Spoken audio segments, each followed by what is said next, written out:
2 people, not including my staff and Ladrang people to get up there, gets free packet of pearls. Are you guys ready? Isn't this kind of fun? 1, 2, 3, bye. Come on, let's go. This is Jivan, and what's the other one? Nancy. And Nancy. Yes, they went 2 packet of pearls. This was consecrated by my guru. This was in my altar in Gandhin. I brought it here for everybody to receive blessings, so you can take good luck. Shakyamuni.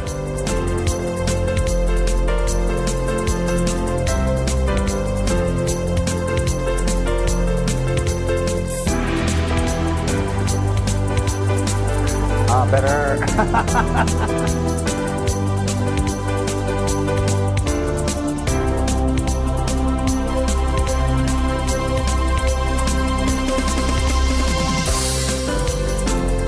Offering the kata Shakyamuni is he put his prayers. How he does that is he holds one kata in his hands and he makes a good prayer by holding the other one to his forehead. So he'd be like this. Holds his forehead to make a prayer. After he's held to his forehead, we believe that the prayers have gone there. Then he offered the kata up to Shakyamuni.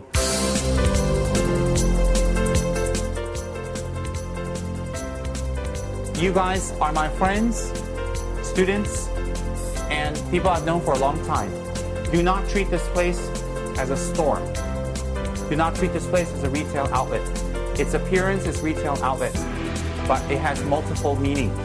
This place is a holy place. It contains Shakyamuni. It contains many holy Buddhas. And all the things that's been sold here go directly to buying new stock to replenish the stock here. Nobody gets any profit, nobody gets any money.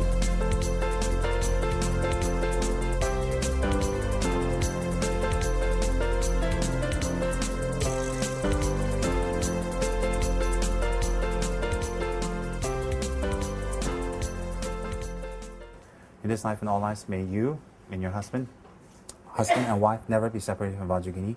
This life, you guys are born together to do Dharma work, to do Dharma practice, to do Dharma learning together. From previous lives, you've done prayers. From previous life, you have some kind of connection to Dharma. And here you're again together to do Dharma. So today, you're inviting a very holy Vajrayogini back. It's a very, very auspicious day. So, Vajrayogini, come to my home. Reside in my home. I make a special place for you. I make a special offering. You're the fruit of my life. I've worked hard my whole life. I've put a lot of energy and time into my life, and now I'm aging. Now sometimes I get sick. So the fruit of my life is doing Vajrayogini's practice and inviting Vajrayogini home.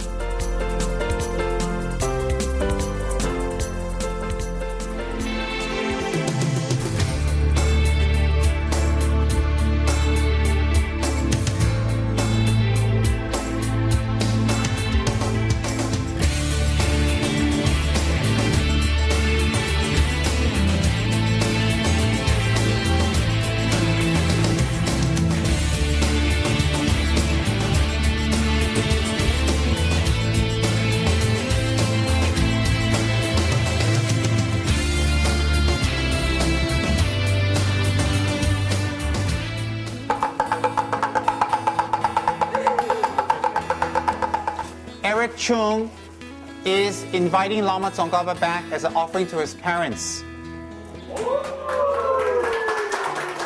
No joke, he loves his mother so much, he's inviting this back to take back to his mother's altar for the mother to worship. And she's very sweet. Mother keeps telling me, Ho Lang. Ho Ho. That's right. A greedy Kengnam is inviting Avalokiteshvara back to his house too. Yeah. Kengnam doesn't spend on himself. Look at his shoes. These people have a lot of faith in the Dharma, and they want to start collecting more merits. They want to bring something home that has meaning in their lives.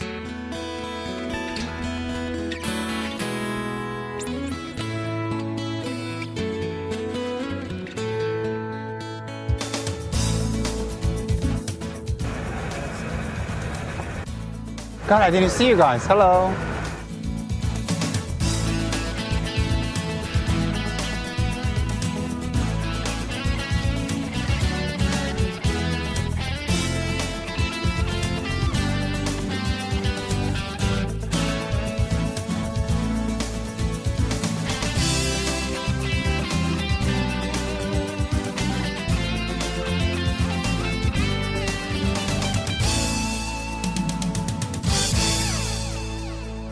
Tibetan traditions, consider very, very, very auspicious to have a prayer room especially set out. So this room was an extension, correct? It wasn't like this. She extended it actually. So this is actually an extension. So what happens is that it's considered very auspicious to have a prayer room for you and your family to do offerings. So this is what this is. This is a Vajrayogini chapel. And like in Kathmandu, we went to the chapels that belong to 4 different families.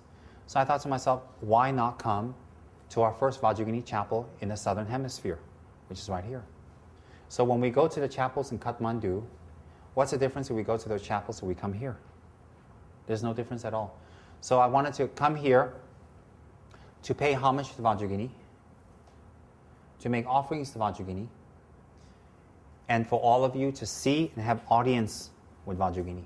And this is the first Vajrayogini chapel, as I know, in this region, because I've not seen anywhere. I've not heard it. I've not seen it on the internet. So I think you guys should be very happy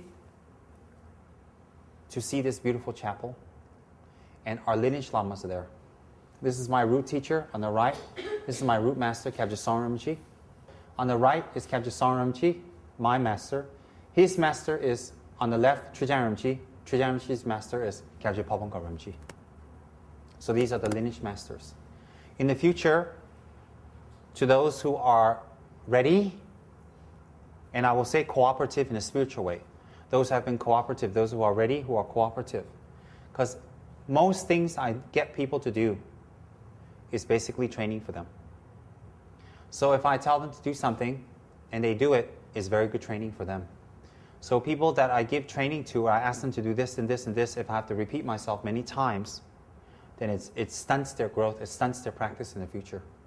So what's the training? Not to train you how to eat, not to train you how to walk or sleep, but train your attitude, thinking, fortitude, to put up with difficulties, to accept problems, to accept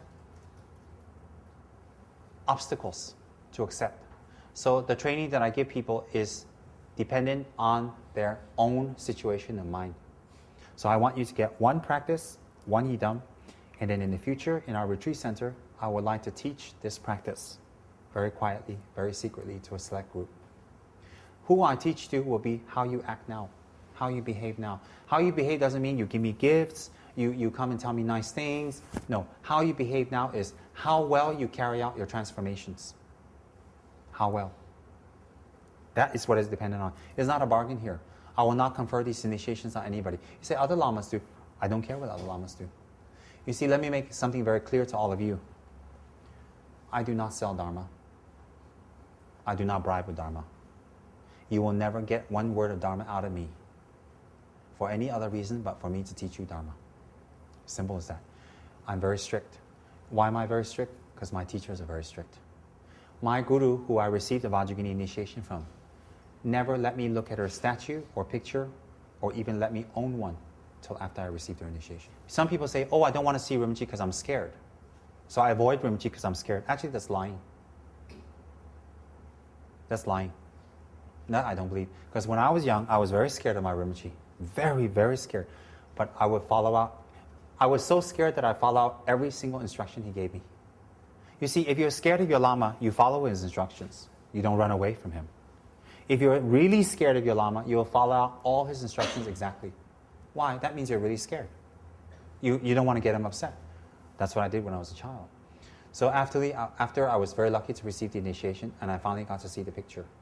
For those who are well-behaved, meaning you control your mind and you transform. You stick to the center. You stick to your Lama. You stick to your lineage. You stick to your practice. You don't run here and there. For those people, I will arrange Vajrayogini practice. And I picked Vajrayogini for all of us for many reasons. She's quick. She's easy. She's very, very efficacious. She's extremely beneficial for people like us. And her meditation is relatively simple compared to other deities due to the simplicity of her body. Yet everything is complete. So everything is training. So in our center in the future, Tsem Kacha Ling. Tsem is Tsem Rinpoche's name. Kacha is Vajrayogini's paradise. Ling is the place of Vajrayogini's paradise. So in our retreat center in the future, I'm not going to have a lot of deities and a lot of practices, a lot of yidams. No. The main prayer hall would be Lama Tsongkhapa because it's general public.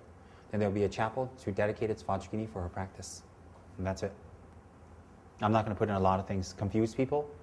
Definitely not. I'm going to have stupas that have like thousands, hundreds of thousands. I'm going to have many stupas that have hundreds and hundreds of thousands of images of Vajrayogini inside. I will do that again and again and again and again.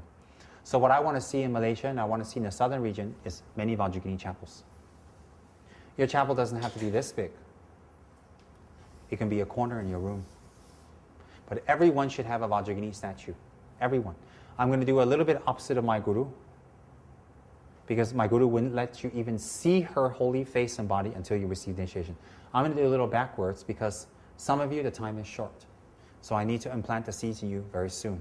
So everybody should have a Lama Tsongkhapa image. Everybody. Everybody should have a Vajrayogini image and make offerings to Vajrayogini and Tsongkhapa and make a strong connection. It's very, very important. Why? Tsongkhapa for your preliminary practice, Vajrayogini for planting seeds for your ultimate practice. When we do Vajrayogini's 11 yogas, it will transform your life. It will transform your mind. It will transform your practice.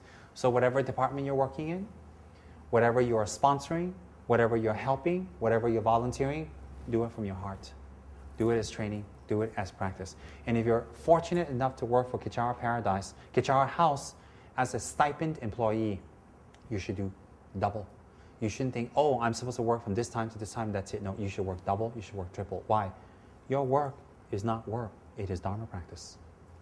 And if you have the fortune to be in a Dharma organization, do Dharma work, and not have to do work and then come do Dharma work, you're very fortunate. People have to do work and then come do Dharma work. Example, Julia, have to work very hard and then come and do Dharma work.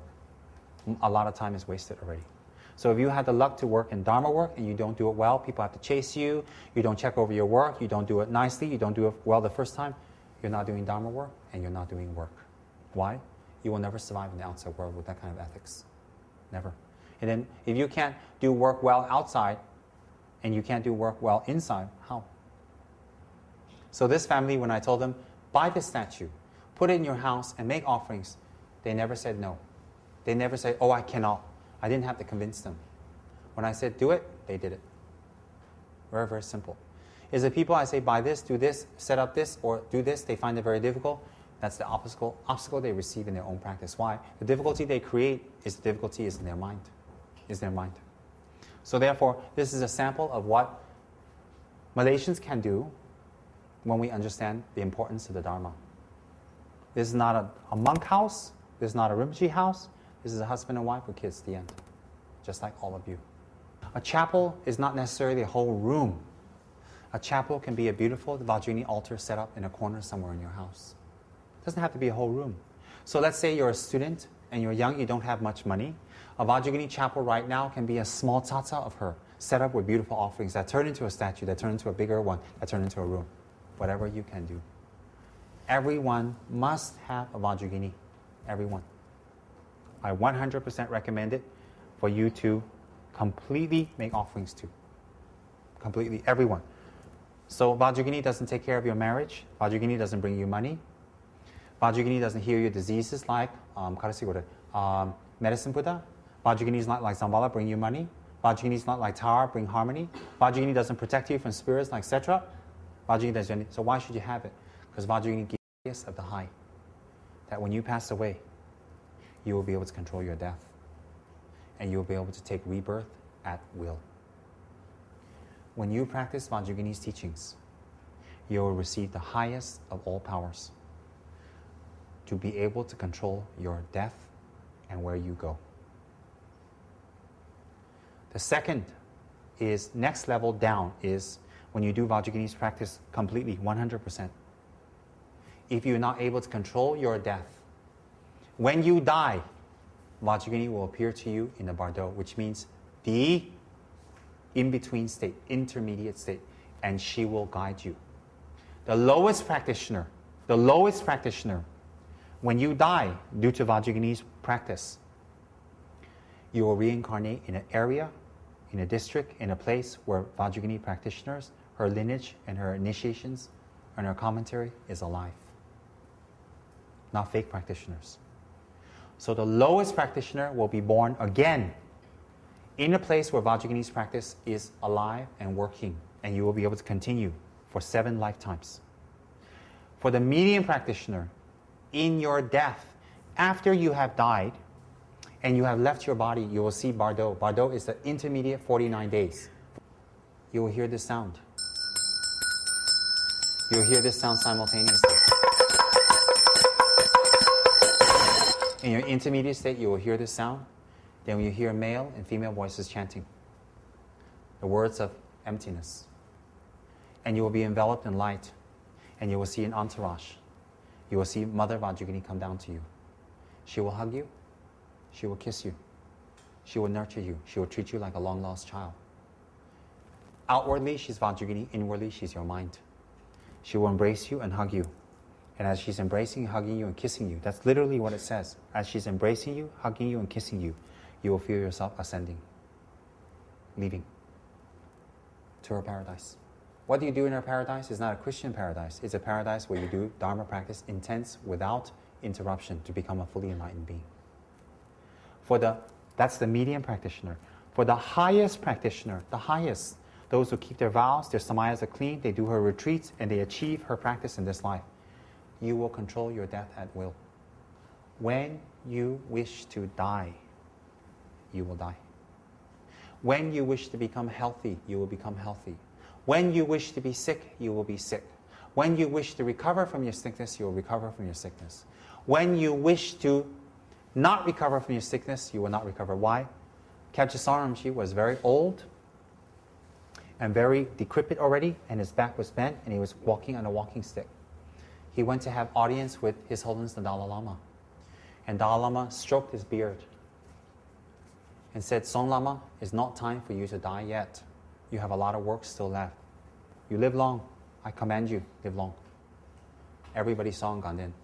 After the audience with Dalai Lama's command to Kechara Saraswati, Kechara Saraswati went into intense practice. And as the weeks went by, his back straightened up. His skin became smooth and taut. The walking stick he didn't need. By the time he came to America, he didn't use a walking stick anymore. He was vibrant, he was strong. He looked old, but not haggard. He looked old, but majestic. That was when Rinpoche was already in his 70s. You can see. Gen Nima Rinpoche, who lived behind me, also was walking on a walking stick, was decrepit, his back was bent. I saw with my own eyes. He lived right behind me. I see every day. I visit him, decrepit like that. He had audience with Dalai Lama also, and Dalai Lama said to him, not many people are alive today who can show the power of Tantra. If you die, it would be such a waste from a lifetime of practice. Live long. Live as maximum. Don't pass away. Live long. Show people the power of the practice of Tantra. So after he had audience with Dalai Lama, I saw, not we or they, I saw, because he lives behind me, every day Gen Nima Rinpoche would be walking. His back would become straighter and straighter. He's already 78, straighter and straighter. No more walking stick, quite firm already. These are people who have achieved Vajrayogini's practice. Why? They can return their youth. In Vajrayogini's practice, there's the blessing of the nectar is very important. Every Vajrayogini practitioner who are deep will have this kind of item in their room near them. They will use it every day. The way it's blessed according to the Vajrayogini Tantra, it becomes medicine. If they wish to become youthful and long life, they will use this in such a way, according to Vajrayogini Tantra, to prolong their life. This item in Vajrayogini's Tantra becomes that of nectar. That is for sure. Many people don't know all that because they don't practice, they don't study. So my point is what? Is Vajrayogini's practice is not like Tara that gives you harmony or fulfill your needs or free you from the 8 fears. Or it's not like Zambala's practice. You never go to Vajrayogini and say, please give me money. Or if you have spirits and hantus, you definitely go to Setrap. Or if people do black magic, you don't go to Vajrayogini. You go to Setrap immediately. Then if you want to increase your intelligence, you don't go to Vajrayogini, you go to Manjushri. For those with a lot of anger, they go to Avalokiteshvara. Or they go to Yamantaka. And those who have a lot of, hatred and anger, and they can't control, no patience, they go to the 1,000-armed Avalokiteshvara. So if they have danger with their life, they have danger with their health, they go to Medicine Buddha, they go to White Tower, Amitayas. You never hear anybody goes to Vajrayogini. So you say, why is she so sacred? Why is she so secret? Because Vajrayogini confers on you the ultimate power. Control of all your rebirths. She doesn't give it to you. You practice it according to her tantra and achieve it yourself. So imagine having the power of when you wish to die. And if you don't have the power of when you wish to die, when you die, having the assurance that you'll take good rebirth. And if you don't have the assurance of where you can take rebirth, the lowest practitioner, you will definitely take good rebirth. Because you will receive signs during Vajrayogini's practice, very sensitive signs. I cannot talk about that at this time. Very sensitive signs. Therefore, to have a Vajrayogini statue at this time and make offerings of water, flowers, incense, fruit, mandala, pearls, jewels, sensory items, cakes, fruits, every day is very powerful for all of you. Why? Create the causes to receive her practice in the future. Once you receive Vajrayogini's practice, you don't need any other practice. If you run for any other practice after you receive it, it's not bad, but you waste your time. Because the 100 hours you can spend, you spend 50 instead. Definitely not. Some more, those of you now who have not received Vajrayogini's practice, those of you who have not received, you should focus on Tsongkhapa, you should focus on Vajrayogini now to create the causes.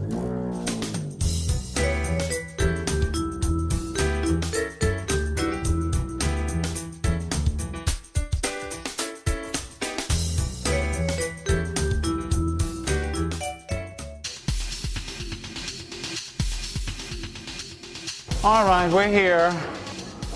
Hello, Chia. Thank you.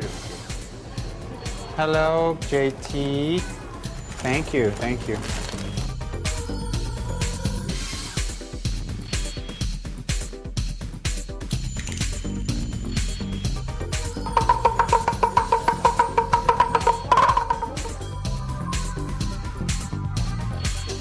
Wow, how nice.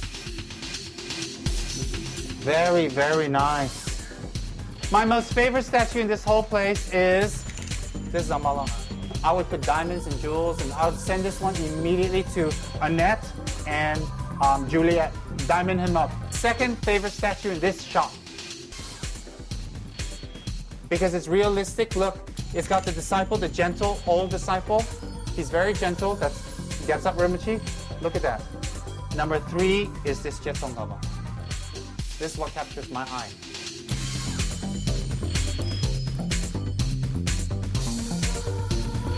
Just for you.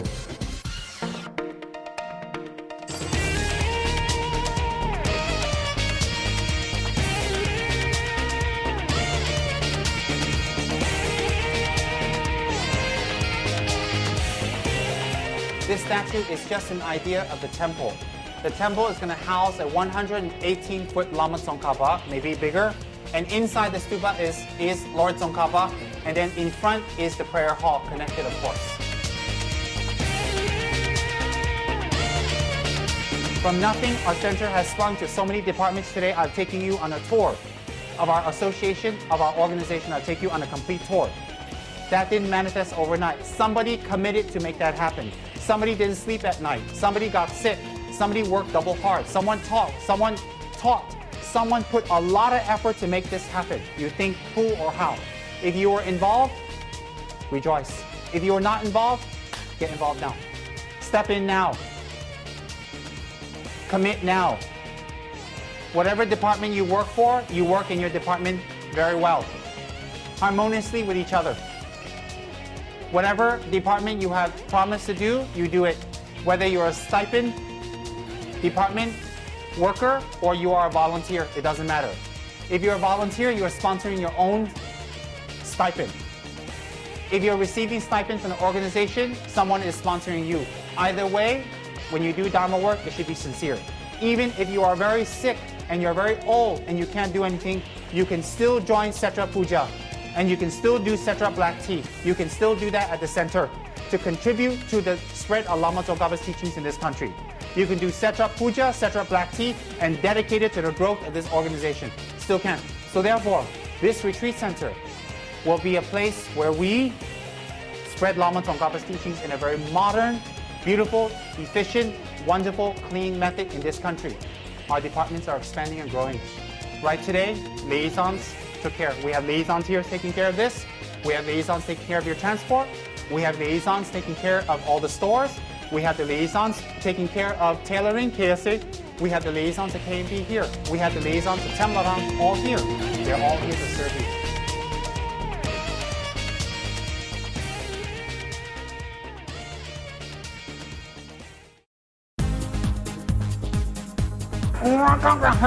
Okay, welcome, thank you.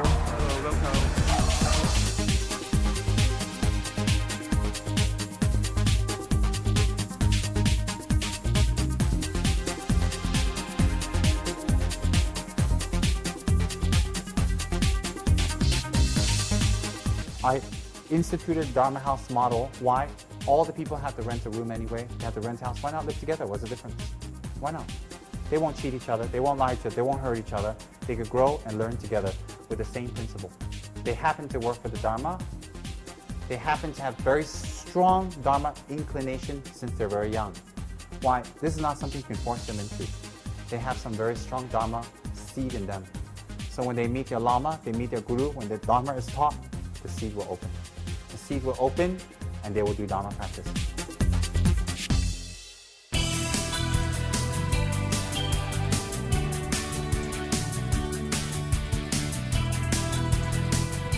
Isn't it beautiful? Yes. This is what we call a gu pen. Gu pen. Dato Eric Tan, which is my friend, you met him during the land blessing, donated 18,000 ringgits to me. We paid off first last security rent for this place. We renovated this place slightly and we made these cabinets. My dreams, my goals, my aspirations, my wishes to bring Dharma to others has never, ever changed. Hello, James. Hello. Nice to see you. You again now. Oh yeah, you're KD. Ah, okay.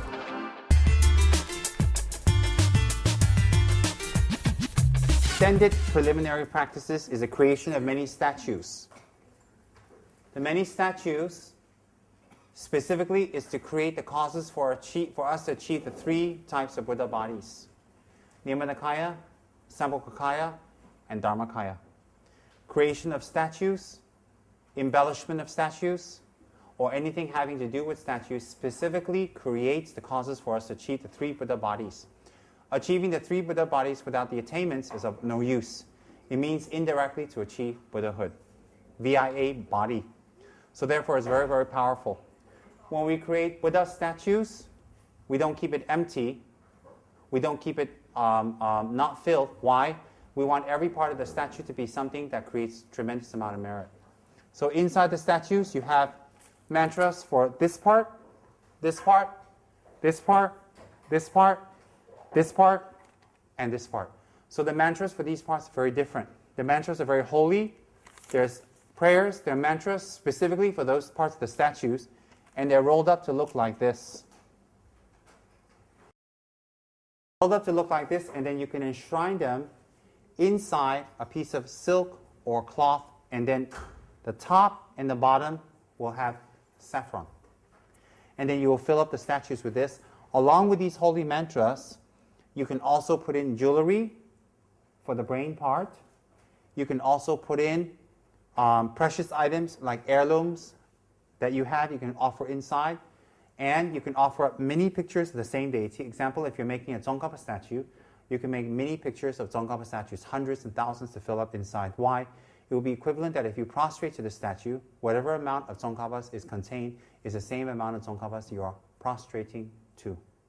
So it's very, very powerful. And then seal it and the rituals done. Here we don't do the rituals, but I will have our department learn that next step. That will be the next step, to do rituals, to consecrate the mantra and consecrate the actual deity with the mantra inside.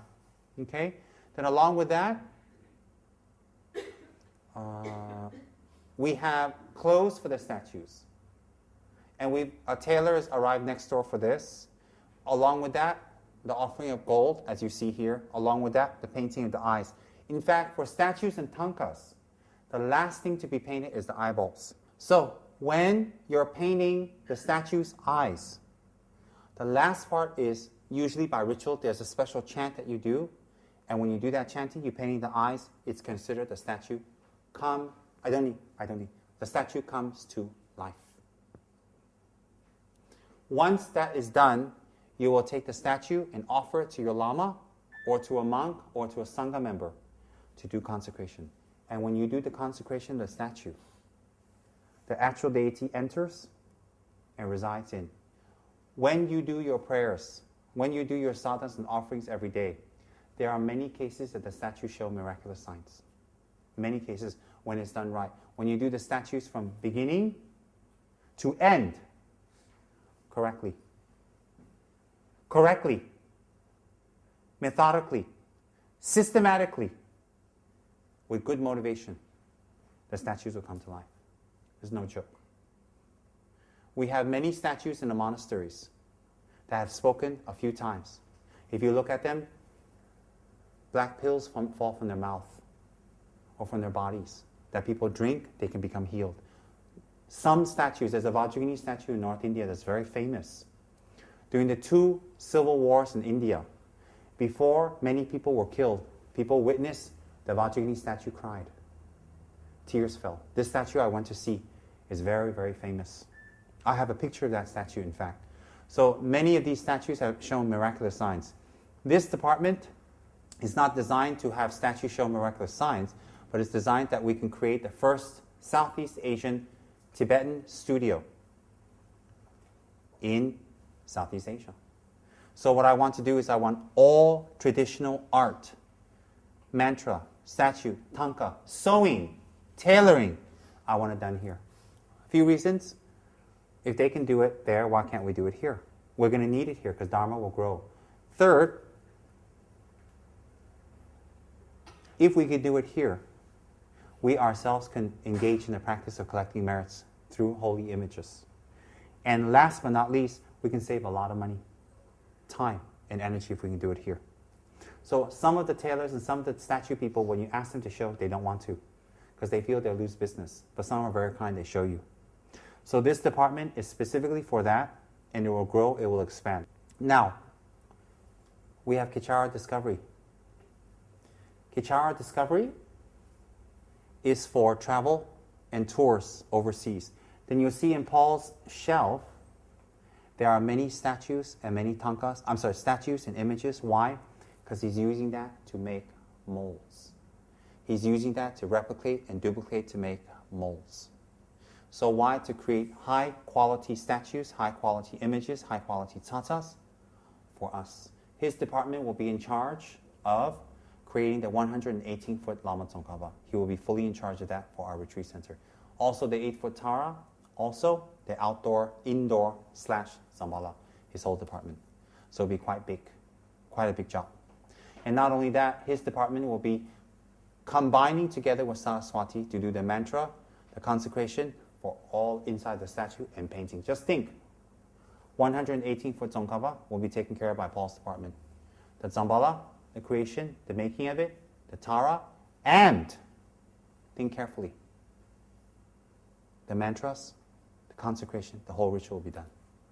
So that's why we're creating departments now that will take care of all this work, one by one. And these departments will be transferred to Tsem Kachurling in the future. Okay? Right now, I'm extremely tired, and my energy today has gone down very low. I'm extremely tired. My lungs feel weak, and I've been dizzy for the last few hours. I didn't tell anyone. I'm not well, and I'm having cold sweat now. What I want to share with all of you guys is when this happens, be happy. When you're sick and not well, don't show a black face. Don't distress people around you, because it's a sign of selfishness. People have endured much suffering for the sake of others, happily. Mothers have covered their child and they have their bodies shot and saved their child, happily. Many monks and nuns in Tibet endure suffering and beating, sterilization, electrocution, and they suffer happily, like Tsem Tulku Rinpoche. So while we have sickness, when we're exhausted, when we're tired, now is the time to practice Dharma. So I am not well now. I will engage in the practice Dharma now to lead as an example for all of you. So those of you who are tired, those of you who are not well, be happy. Why? I created the karma to be sick. I have to experience it. When the karma comes to me, if I show black face, unhappy, or anger, we create even more karma to be sick in the future. If we're happy, we purify the karma. Why? Because the karma comes out. When we're happy, we don't continue it. So therefore, when we're sick, don't burden others. Don't make it difficult for others. Endure. Feel very happy. And think, I am sick right now. I have fever. I'm sweating. My lungs are extremely tired, and I'm very dizzy. And perhaps tomorrow I'll be even more sick because I've pushed myself. Plus, I just got word that Dr. Low himself is sick, so he can't treat me for the next 4 days. So that means if I go down tomorrow, I'm finished for the next 4 days. But it's been worth it. Because today I've served all of you. I've explained everything to you. My liaisons, for example, Ruby, have made all arrangements for all of you. So today you experience Dharma from morning to night. I might be sick tonight. I might be very sick tomorrow. But I'm very happy. Why? You're worth it. You're very worth it. So therefore, whenever you become sick, when you experience difficulty, catch your mind. Catch your mind. Don't let it drift. Don't let it go off. Catch your mind. Don't let it become bitchy. Don't let it control you. Immediately catch your mind and say, I am happy to be sick. Then you will be. Immediately. Immediately. Don't be bitchy. Don't be like you were before you met the Dharma. Before you met the Dharma, you become sick, you become temperamental, you have a black face, you want people to feel sorry for you. Then after the Dharma, you act the same way. What Dharma are you practicing? Catch yourself. It helps a lot. It helps a lot. I'm not telling you this to be sympathetic to me or think I'm a great practitioner. I really mean it. I really mean it. So when you feel unwell, unless you're about to collapse, even you're about to collapse, feel happy. Before you collapse, think, may other people's suffering come to me. May their sickness come to me. May everybody's sickness in this room come to me now. May all of you who will be sick, who are sick, who are not well, may your sickness come to me. May I suffer for you. May I absorb your suffering and sickness and body pains. May I be very sick tonight, tomorrow, the next day, until you are healed. And I happily do so. Generate that type of mind. Generate that type of attitude, and you'll be practicing Dharma. And there's no reason to be sad. Do you know why? Ego makes you sad. Ego makes you happy. So when you're tired now, it's Dharma practice. Why does your guru drag you all over the place? You're tired. How about your guru? Your guru must be very tired also. So you think your guru is dragging you everywhere, make you stay up all night, make you wait. You should be happy. Why? He's purifying your karma. He's making you endure difficulties and tiredness for a good reason. You've been tired before working. You've been tired before going out. You've been tired before drinking. You've been tired going out with your boyfriend and girlfriend. What's the difference today? You're tired, but it's for the Dharma. We had a wonderful day. Why do we have a wonderful day? Because so many people plan. All we need to do is just go into the bus, come out, go into the bus, come out, go into the bus, come out, go into the bus, come out, go into the bus, come out. Instead of sending someone to explain things to you, I came personally. I came personally. Why? So that the first pilgrimage will be a not waste. So what I want to leave all of you with is this. Please, how you act before you got the Dharma and how you act after you got the Dharma, the attitude must be different. Your body you can't control. You can't. But your mind you can control. So how you were before the Dharma and took refuge and how you are after, compare and make a transformation. And think, make a transformation. What's the transformation? Let me give you the hint. Endure suffering for others. Endure difficulties for others. Endure difficulties. And when you endure difficulties, be very, very, very, very happy. Why? You can serve others. Others won't be sick. Others won't suffer. Others have less problems because of your endurance. Doesn't that make you happy? It makes me happy.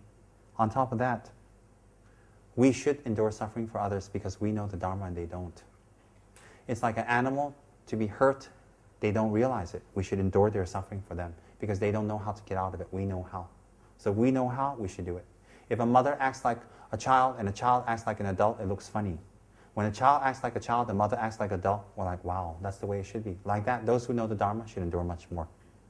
Today, I've taken you from afternoon to now. We're almost going on 12 hours straight of a Dharma tour of our whole organization. We're all very tired, we're all very exhausted, but personally speaking, I'm very happy. Why am I very happy? We did something good today. So what I've shared with you today, what I explained to all of you today, please explain to other Dharma people. Save my lungs for me. Save my lungs for me. Share with other people, talk with other people, pay attention clearly when your Lama's talking. Don't fidget, don't move, don't gossip. Focus clearly when your Lama's speaking. Why? He's giving you knowledge. Then share that knowledge with everybody else so that the Dharma will spread. Okay? So this is Kechara Saraswati Arts.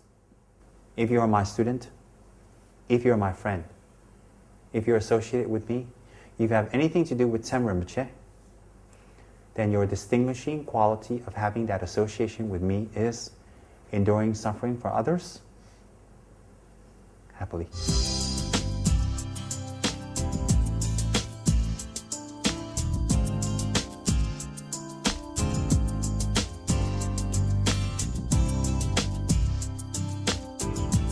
Oma Sara Siddhi Hring Hring. Oma Sara Siddhi Hring Hring.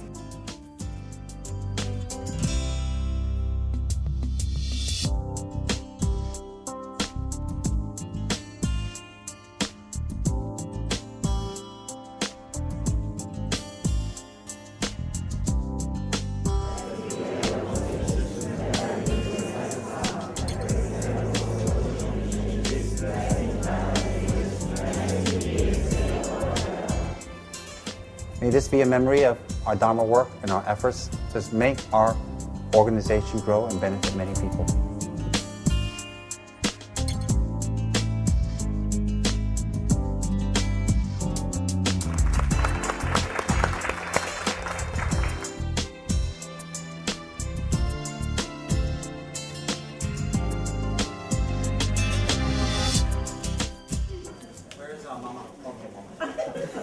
Professor, come. Everybody who will be speaking, just kidding.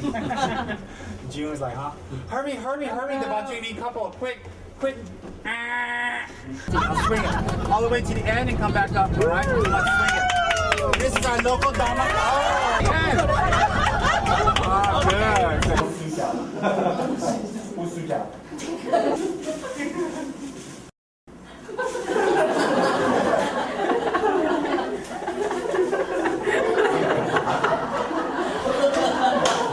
This one, her name is Dina. She takes medication, but she forgot to do that. She escaped last week. Yeah, from the institution.